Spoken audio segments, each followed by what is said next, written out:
赖会的本质就是赖向蔡低头。徐国勇发挥关键角色，英系里面少数跟赖清德有私交，借由徐国勇重新跟蔡英文连结。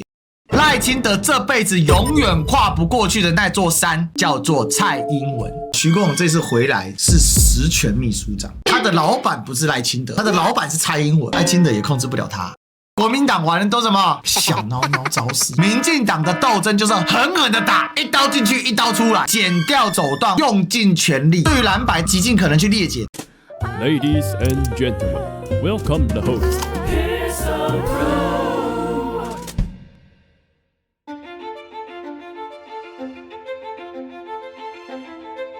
基本上，你看哦，这基本上不要讲了，他口才那么好的人，太爽了！等着大罢免、大失败，就在等今天，气死你的清德！我希望朱立伦主席可以充分了解，说政策可以对话合作了，但是司法独立性我们必须尊重。柯文哲死定了！你看哦，到这里终于露出第一抹微笑。清德不倒，文哲不会好，司法会始终在他手，他不会放司法的。他这个笑容代表什么意思？他对司法的掌控是全面的。我之前已经公开多次讲过，不分政党，不论何人，只要违法有证据，司法都应该要依法侦查侦办。依法侦查侦办，意思就是说他一定会办到底。柯文哲休想出来，这个就是尊重司法。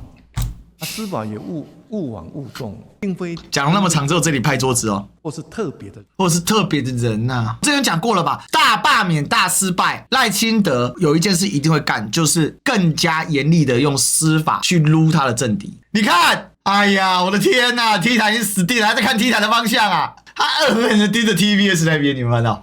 啊 ，T 台已经死定了！我早就讲过了，如果 T 台不调整的话，他这不爽啊！最后两个是联合跟 T 台，联合还归了，你知道吗 ？T 台之后直接拿朱立伦的原话来问他，他看记者方向啊 ，T 台记者是在他的右侧啊，因为记者通常问完之后，记者会在原地打稿，所以记者通常会在记者席再待一下。我没有看过这么生气的他、至少他当总统以来从来没有看过，真是气到爆炸、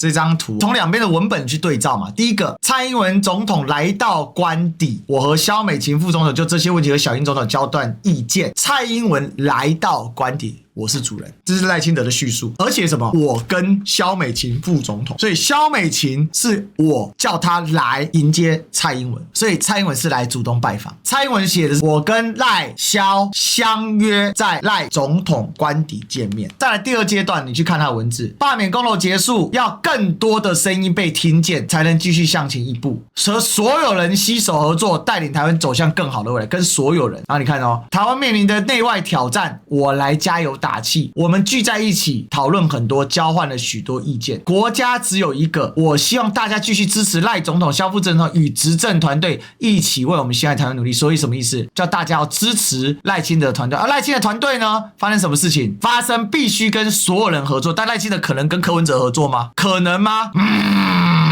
和不啦合作，关到死还差不多啊。合作和哪里？所以是什么合作？党内合作。噔噔噔噔，最近最重磅，徐国勇接民进党秘书长啊，这才是重磅啊！徐国勇是蔡英文的铁杆，当时蔡英文在执政的时候，南方澳大桥不是被撞断，是坍塌，结果蔡英文现场口误说什么？是油罐车失火造成的。这事情因为死人了嘛，所以大家都说，你总统怎么可以乱讲话？徐国勇说，是我啦，都是我爱用啦，是我讲对伊啦。今天民进党由徐国勇接秘书长，是为什么？是总统征召啊，就代表说赖清德真的又对蔡英文低头了。因为是低头，所以是这个画面嘛，这样看懂了没有？因为是低头，是这个画面嘛。你看蔡英文，这个是客人嘛，这主人吧。你看赖清德，这是主人吗？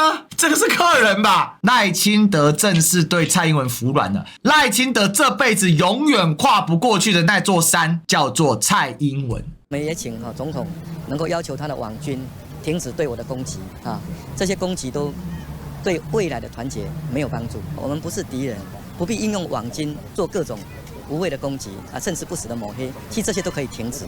好，我跟你讲，当年蔡英文怎么回答？蔡英文当然是强硬反击啊！你赖清德求饶是不是？老娘就让你求饶到跪下！我觉得如果赖院长上网络去看一下，其实攻击我的人远多于批评他的人那这些攻击在我们登记之后并没有停止那甚至于还有更多那同时攻击我的人其实对蔡英文这段没有看稿，完全没看稿。我们仔细看一下，其实赖院长应该都对他们都有一定程度的程序度我倒是直接指名道姓，赖清德，你的网军收敛一点。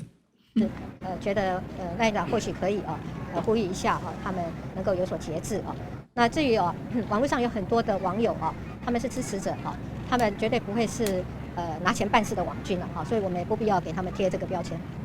你看赖清德，我的支持是真的啊。你的支持是网军啊，你很熟他们啊。我跟你讲，国民党玩的都什么小孬孬找死，民进党的斗争就是狠狠的打，一刀进去一刀出来。所以赖清德征召绝不能拒绝，什么意思？英赖已经瞧好了嘛，赖清德低头嘛。总统征召哪个总统？是赖总统还是蔡总统？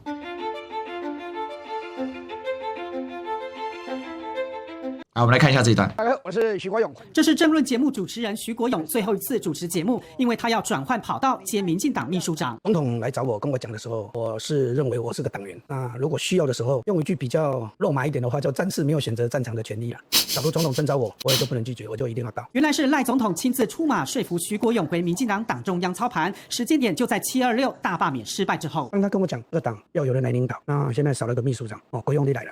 其实大家知道赖清德是一个很诚恳的人。你看阿用的怎么表达你就知道了。首先说不是的肯定是嘛，哎呀，不是不是英系的觉得不是，怎么会说是呢？但是如果不是的话，那为什么蔡英文会出现在赖总统官邸呢？如果不是的话，那为什么蔡英文一副老大的样子呢？薯条三兄弟就是借由徐国勇、卓荣泰跟赖清德的特殊关系来重新把英系跟赖系做一定程度的缝合。不一样的意见你可以说是不合但是不一样的意见，这不就是民进党最可爱的地方吗？